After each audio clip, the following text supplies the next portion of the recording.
ఇవాళ హైకోర్టులో మాకు తీర్పు కేవలం క్వాష్ పిటిషన్ కొట్టేసినారు.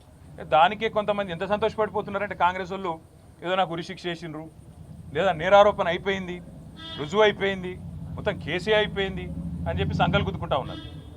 ఆ సన్నాసులకు నేను చెప్పేది ఏంటంటే ఇది స్టార్టింగే, ఇప్పుడేం తాగమైతే ఎట్లా? మేము ఆల్రెడీ హైకోర్టులో ఏదైతే క్వాష్ పిటిషన్ కొట్టేసినరో దాని మీద సుప్రీంకోర్టుకు పోయినాం.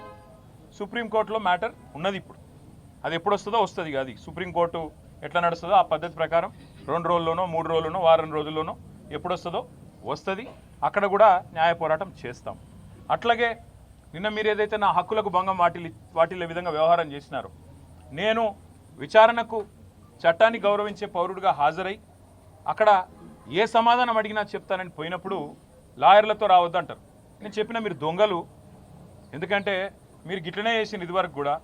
పాపం మా పట్నం నరేందర్ రెడ్డి ఆయన ఇయ్యని స్టేట్మెంట్ ఇచ్చినట్టు బుకాయించి వెంటనే మీడియాలో లీకులు ఇచ్చే దౌర్భాగ్యులు మీరు.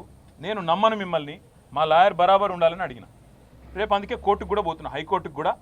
నాకు న్యాయవాదుల సమక్షంలో విచారణ జరగాలి అని కోరుతూ హైకోర్టుకు పోతున్నా. తప్పేమున్నది అందులో? న్యాయ వ్యవస్థను తప్పకుండా నాకు ఇవాళ ప్రాధేయపడి వారిని అడిగి నాకు ఈ దుర్మార్గుల నుంచి చట్టపరమైన రక్షణ కల్పించండి అడుగుతున్నాను. నేనేం వేరే అడుగుతలేను కదా, ఆ పని చేస్తున్నాను. దానికి కూడా కాంగ్రెస్ వాళ్ళకు ఏమేమో ఆగమాగం అయిపోతున్నారు.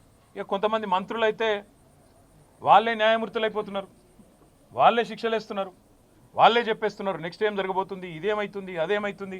వాళ్ళకి నేను చెప్తా ఉన్నా, ట్రయల్ మీడియాలో జరగదు, ట్రయల్ సెక్రటేరియట్లో జరగదు, ట్రయల్ మంత్రుల పేషీల్లో జరగదు, ట్రయల్ న్యాయస్థానాల్లోనే జరుగుతుంది. గతంలో మీరు ఇట్లాంటివి అనుభవాలు ఎదుర్కొన్నప్పుడు మీరు కూడా కోర్టుకే పోయినారు, మేము కూడా ఇప్పుడు కోర్టుకే పోతున్నాం. దానికి ఇంత గగురుపాటు ఉలికిపాటు ఎందుకో మంత్రులకు నాకు అర్థం కావడం లేదు.